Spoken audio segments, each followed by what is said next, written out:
Hello guys, welcome back to my YouTube channel. ഞങ്ങളുടെ പുതിയൊരു വീഡിയോയിലേക്ക് എല്ലാവർക്കും സ്വാഗതം. സോ ഇന്ന് ഞങ്ങൾ എടുക്കാൻ പോകുന്ന വീഡിയോ എന്ന് പറഞ്ഞാൽ എസ്ഡിയുടെ വീഡിയോനെ കുറിച്ചാണ് ഇന്ന് നമ്മൾ സംസാരിക്കാൻ പോകുന്നത്. സോ എല്ലാവർക്കും വെൽക്കം.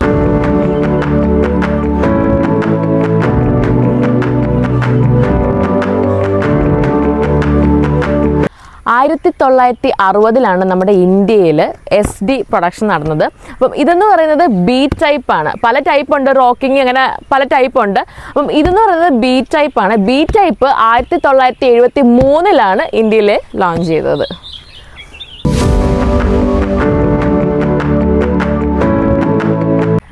സോ ഇത് സത്യത്തിൽ ഒരു 250cc എഞ്ചിനാണ്.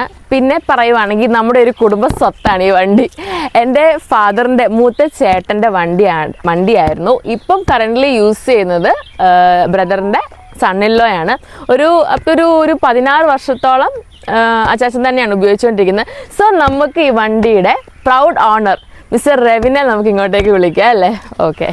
സോ അച്ചാച്ചൻ്റെ ആണ് ഈ വണ്ടി ഇപ്പം കറൻ്റ്ലി യൂസ് ചെയ്യുന്നത്. എത്ര വർഷമായി അച്ചാച്ച ഇത് ഉപയോഗിക്കാൻ തുടങ്ങിയിട്ട്? ഇതിപ്പോൾ ഞാനൊരു 16 years ആയിട്ട് യൂസ് ചെയ്യുന്നു. 16 വർഷമായിട്ട് ഉപയോഗിക്കുന്നുണ്ട്. അപ്പം കിട്ടിയപ്പോൾ ഉള്ള രൂപം അതുപോലെ തന്നെ എങ്ങനെയായിരുന്നു കിട്ടിയപ്പോൾ ഉള്ള ഇതിൻ്റെ ഒരു രൂപം? കാരണം ഇത്രയും വർഷത്തെ ഇതിൻ്റെ മോഡൽ എന്ന് പറയുന്നത് തന്നെ അധികം ഉണ്ടല്ലോ. ഇതിൻ്റെ മോഡൽ എത്രയായിരുന്നു? ഇത് 79 മോഡലാണ്. 79 മോഡൽ SD ടൈപ്പ് ബി ആണ്. ഇത് ഇതിന് അത്രയും പ്ലേറ്റിങ്ങും കാര്യങ്ങളും ഒന്നും എല്ലാം പോയ കണ്ടീഷനിലായിരുന്നു. അപ്പം ഇത് ഫുള്ള് നമ്മളിപ്പം ഒരു 1 lakh rupees-ഓളം നമ്മൾ ഇതിൻ്റെ മുടക്കിയിട്ടുണ്ട്. 1 lakh rupees-ന്റെ മേളിൽ വന്നൊരു മോഡിഫിക്കേഷൻ ആണ് ഇതിനകത്ത് വന്നിരിക്കുന്നത്. സോ ഇതിനകത്ത് എന്തൊക്കെ വ്യത്യാസങ്ങളാണ് ഇതിനകത്ത് വന്നിട്ടുള്ളത്? എന്തൊക്കെയാണ് ചെയ്തത്? 1 lakh rupees എന്തൊക്കെ നമ്മൾ ഇതിനകത്ത് ചെയ്തത്? എഞ്ചിൻ നമ്മളൊന്നും ചെയ്തിട്ടില്ല. കാരണം എഞ്ചിൻ അത്രയും പെർഫെക്റ്റ് എഞ്ചിൻ ആയിരുന്നു. അതൊന്നും ചെയ്യേണ്ട വന്നിട്ടില്ല. എഞ്ചിൻ നമ്മൾ തൊട്ടിട്ടില്ല. അതല്ലാതെ ബോഡി പാർട്സ് എല്ലാം, അതായത് പെയിന്റിങ്, പ്ലേറ്റിങ്, ഇലക്ട്രോണിക് കിറ്റ് കയറ്റിയിട്ടുണ്ട്. 2 ടയേഴ്സ്, അതായത് ഒറിജിനൽ SD-യുടെ ടയേഴ്സ് ഇപ്പോഴും അവൈലബിൾ ആണ്. മാർഫിൻ്റെ SD ടയേഴ്സ് ഇപ്പോഴും കിട്ടും. Original tyres, carrier, crash guard, indicators ഇല്ലാത്ത മോഡലായിരുന്നു. അന്നത്തെ കാലത്ത് 79 ഈ വണ്ടിക്ക് ഇൻഡിക്കേറ്റർ ഇല്ല. ഇൻഡിക്കേറ്റർ ഒരു ആവശ്യമല്ലായിരുന്നു. ഇപ്പോൾ ഞാനത് ഇൻഡിക്കേറ്ററൊക്കെ ഉൾപ്പെടെ എല്ലാം ഫിറ്റ് ചെയ്ത് എല്ലാം ചെയ്ത് ഇപ്പം ഇതെല്ലാം കൂടി ഇറങ്ങിയപ്പോൾ 1 lakh rupees ആയി. 1 lakh rupees ആയി.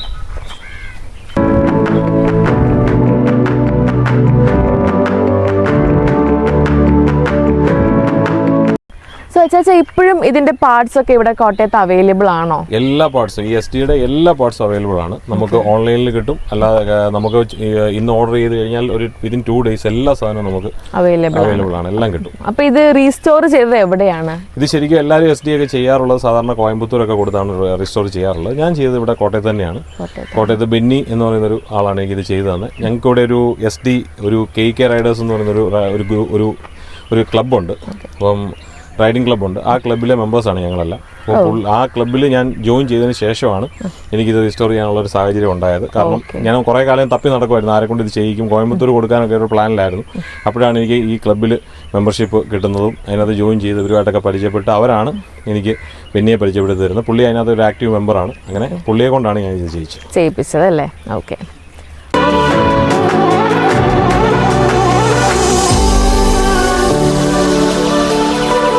നമുക്കപ്പം ഇതൊക്കെ കേട്ട സ്ഥിതിക്ക് നമുക്ക് ഇതൊന്ന് ജസ്റ്റ് സ്റ്റാർട്ട് ചെയ്ത് എങ്ങനെയാണ് ഇത് ഓടിക്കുന്നതെന്നും അല്ലെ ഇതിൻ്റെ കാര്യങ്ങളെല്ലാം ജസ്റ്റ് ഒന്ന് അച്ചാച്ചനെ കൂടെ തന്നെ ചെയ്യിപ്പിക്കാം അല്ലേ?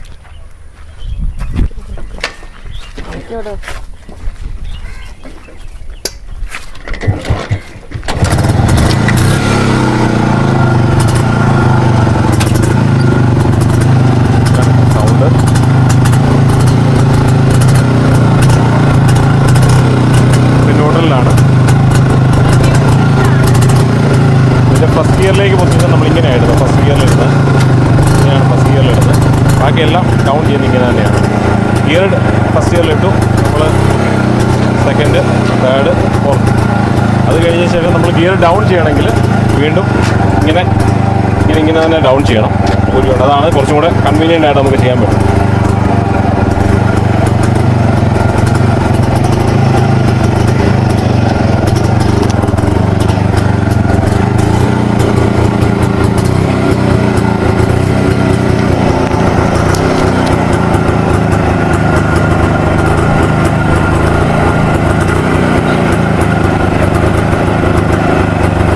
സൗണ്ട് കേട്ടാൽ തന്നെ അറിയാം അത്യാവശ്യം നല്ല പഴയ കാലത്തെ ഒരു അത്യാവശ്യം നല്ല അടിപൊളി വണ്ടിയായിരുന്നു. അത്രയും ബാസ് സൗണ്ടാണ്, നല്ല രസമുണ്ട് കേൾക്കാൻ തന്നെ.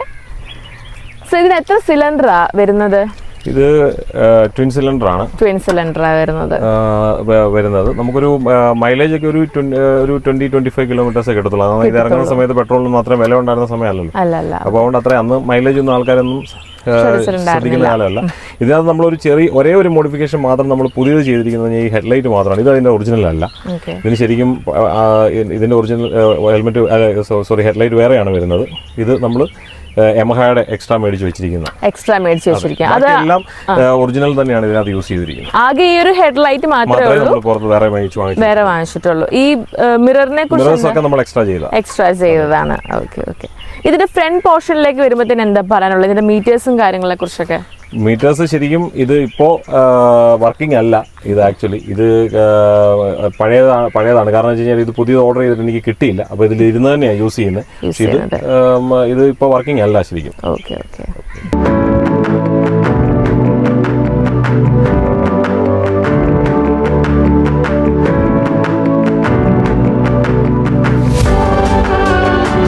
സോ ഇതിന്റെ ടാങ്ക് കപ്പാസിറ്റിയും അതുപോലെ തന്നെ ഇതിന്റെ സ്വിച്ചസ് ഒക്കെ ഇത് ഉപയോഗിക്കുന്ന ആൾ തന്നെ പറയുന്നതായിരിക്കും അല്ലേ നല്ലത്. സോ ഞങ്ങൾക്ക് ഇതിനെ കുറിച്ച് ഒന്ന് എക്സ്പ്ലെയിൻ ചെയ്ത് തരാമോ? ഇതിന്റെ ടാങ്ക് കപ്പാസിറ്റി എന്ന് പറയുന്നത് 12.5 ലിറ്റർ ആണ്. 12.5 ലിറ്റേഴ്സ് ആണ് ഇതിന് വരുന്ന ടാങ്ക് കപ്പാസിറ്റി വരുന്നത്. ഓക്കെ. പിന്നെ ഇതിന് വരുന്ന എക്സ്ട്രാ എന്ന് പറയുന്നത് ഇതെല്ലാം അഡീഷണൽ ഞാൻ ചെയ്തതാണ്. ഇതിന് ഇൻഡിക്കേറ്റേഴ്സ് ആഡ് ചെയ്തിട്ടുണ്ട്. ഇൻഡിക്കേറ്റേഴ്സ് ആഡ് ചെയ്തു. അതിന്റെ ബസർ ഉൾപ്പെടെയാണ് ആഡ് ചെയ്തിരിക്കുന്നത്. പിന്നെ ഹെഡ്ലൈറ്റിന്റെ high beam low beam switch ആണ് ഇത് ഇൻഡിക്കേറ്റേഴ്സിന്. പിന്നെ ഹോൺ ഇതിനകത്ത് ഹോൺ ഉണ്ടായിരുന്നില്ല, എക്സ്ട്രാ ആഡ് ചെയ്തതാണ്. അങ്ങനെ ഇതെല്ലാം എക്സ്ട്രാ ചെയ്തതാണ്. ഇതിനകത്ത് എഞ്ചിൻ ഭാഗം ഒഴിച്ച് ബാക്കി എല്ലാം നമ്മൾ എക്സ്ട്രാ ചെയ്തതാണ്. ഈ സ്വിച്ചിന്റെ എഞ്ചിൻ ഓൺ ആൻഡ് ഓഫ് ആണ്. ഇത് കിട്ടുമ്പോഴേ ഇങ്ങനെ തന്നെ ആയിരുന്നോ അത് നമ്മളെല്ലാം? ഓക്കെ. സോ ഇനി ഇത് നമുക്ക് ജസ്റ്റ് ഒന്ന് ഓടിച്ചൊന്ന് കാണിച്ചു തരാമോ? കാണിക്കാമല്ലോ.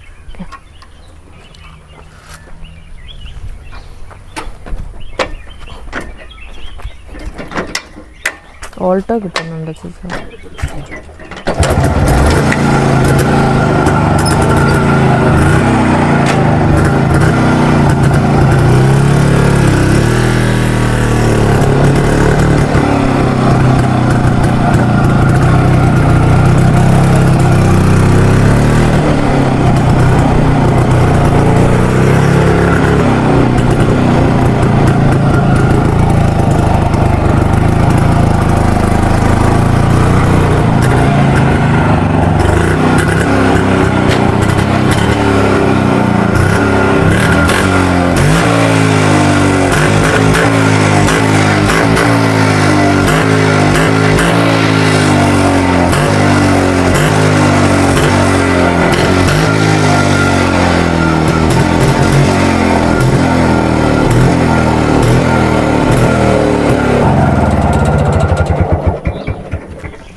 ഇതിന്റെ മോഡൽ 1979 എന്ന് പറയുമ്പോൾ തന്നെ ഇതിന് റീടെസ്റ്റ് എങ്ങനെയാണെന്നുള്ളത് നമുക്ക് ചോദിക്കാം. അപ്പോൾ ഇതിന് റീടെസ്റ്റ് എന്ന് പറയുമ്പോൾ എത്ര പ്രാവശ്യം ഇപ്പോൾ റീടെസ്റ്റ് ചെയ്ത് കഴിഞ്ഞു? ഇത് ആദ്യം ഒരു 15 വർഷത്തേക്കാണ് നമുക്ക് ടാക്സ് അടച്ച് കിട്ടുന്നത്. അതിനുശേഷം ഓരോ 5 ഇയർ കൂടുമ്പോഴും നമ്മൾ റീടെസ്റ്റ് ചെയ്യണം.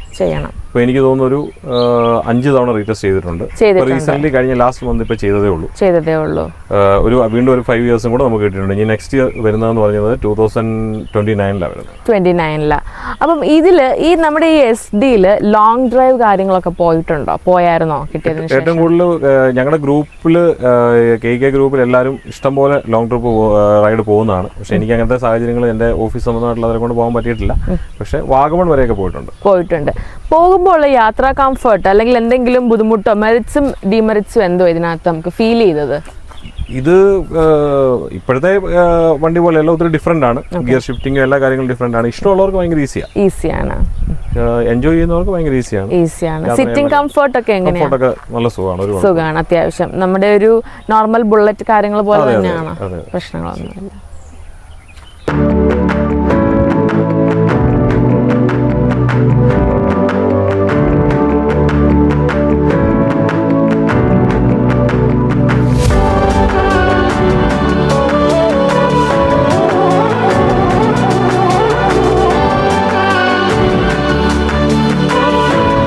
ലുക്ക് വൈസ് വരുവാണെങ്കിൽ ഇത് ഫുള്ള് ക്രോം ഫിനിഷിങ്, അതായത് ക്രോം പ്ലേറ്റിംഗ് ആണ് ചെയ്തിരിക്കുന്നത്. അതുകൊണ്ട് തന്നെ നല്ലൊരു തിളക്കം, നല്ലൊരു ഭംഗിയാണ് ഇത് കാണാൻ തന്നെ.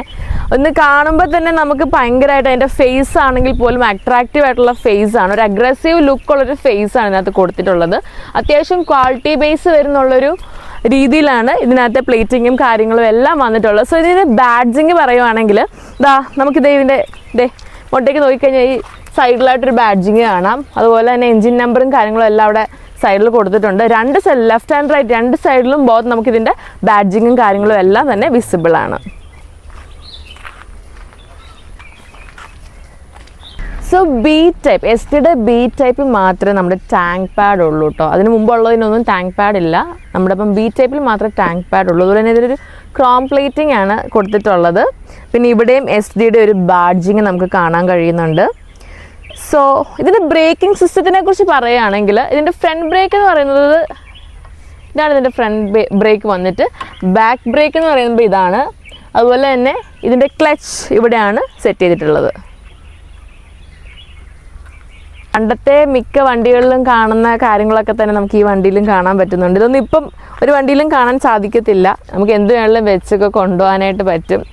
എന്ത് വേണമെന്ന് പറഞ്ഞാൽ ഇതിനകത്ത് കൊള്ളുന്ന കാര്യങ്ങളൊക്കെ, അല്ലാതെ എല്ലാ കാര്യങ്ങളൊന്നും അല്ല. അത്യാവശ്യം നമുക്ക് വേണ്ട കാര്യങ്ങൾ കുറച്ചൊക്കെ ഇതിനകത്ത് ഇവിടെ ഇങ്ങനെ ജസ്റ്റ് പോകാത്ത രീതിയിലൊക്കെ അഡ്ജസ്റ്റ് ചെയ്തൊക്കെ കൊണ്ടുപോകാനായിട്ടൊക്കെ സാധിക്കും.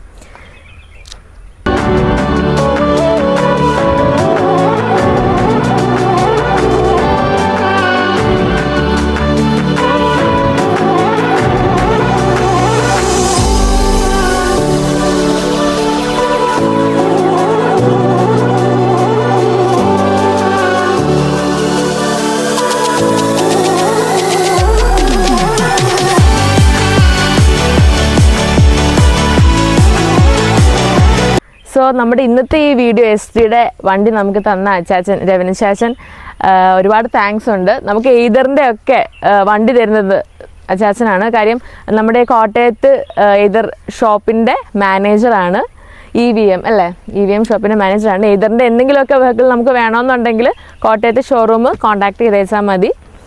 So thank you so much ഞങ്ങളുടെ ഈ വീഡിയോയ്ക്ക് വേണ്ടി തന്നതിന്. സോ ഗൈസ്, ഇന്നത്തെ ഈ വീഡിയോ ഇത്രയേ ഉള്ളൂ. സോ എല്ലാവരും കണ്ട് സപ്പോർട്ട് ചെയ്യുക. ഞങ്ങളുടെ വീഡിയോ ലൈക്ക് ചെയ്യാനും സബ്സ്ക്രൈബ് ചെയ്യാനും കമൻറ്റ് ചെയ്യാനും മറക്കരുത്. Thank you so much for watching. By.